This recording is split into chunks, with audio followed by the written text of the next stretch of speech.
What I appreciated about this article is my own personal approach to language is trying to define things concisely, which is probably difficult to do, and maybe took a little time and revision perhaps to come up with the definition. You define each word, and then define how they would interact with each other, and then define what those interactions compile to create some sort of new field of research, perhaps a field, but defining aesthetic education.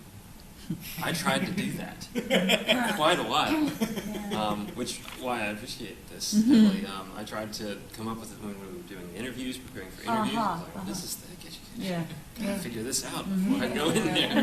They're gonna ask me that.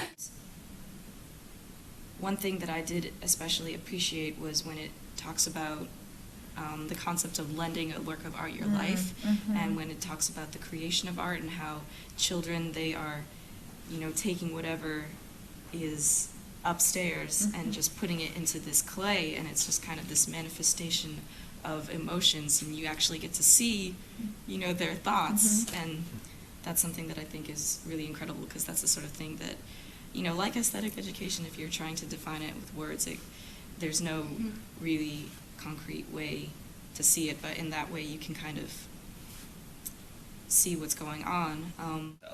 But the things that stuck out to me about the defining the aesthetic education one, the words that I kind of that really stood out to me is to nurture appreciative, reflective, cultural participation, and to me that means and how much it's about the revealing of new knowledge through experience. So the nurturing of revelations is kind of what it means to me. This means to me right now, and through the mind body. That those are the things that I have kind of in bold on my thing. That's what I liked about the aesthetic education, was appealing to pulling from all different ways of learning, and ones that are more memorable than just, here's a piece of paper, take these and memorize this by tomorrow. But instead, how can you pull from different parts of your learning style to understand something and make sense of something? And as a teacher, how can we make that exciting and make them curious to do that and passionate about going after something? And so that's one of the things I got from the education paragraph. Well, first of all, I think these 3 paragraphs are a work in art in themselves.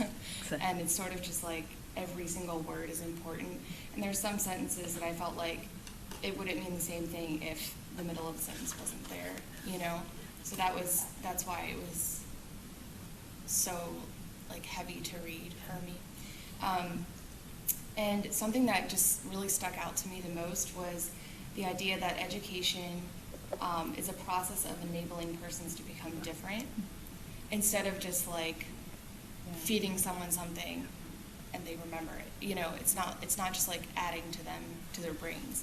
It's they become a different person, and later they said that they resonate differently, they see differently, and I just thought that was just opened up a new idea for me.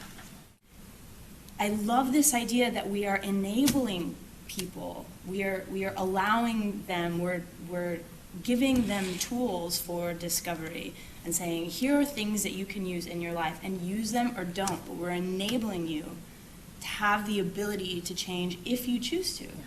And this is your personal experience, and that through art we can take these things in and truly have our own experience, because none of us really changes from the outside. We only truly change when we choose to from the inside through our own personal experience.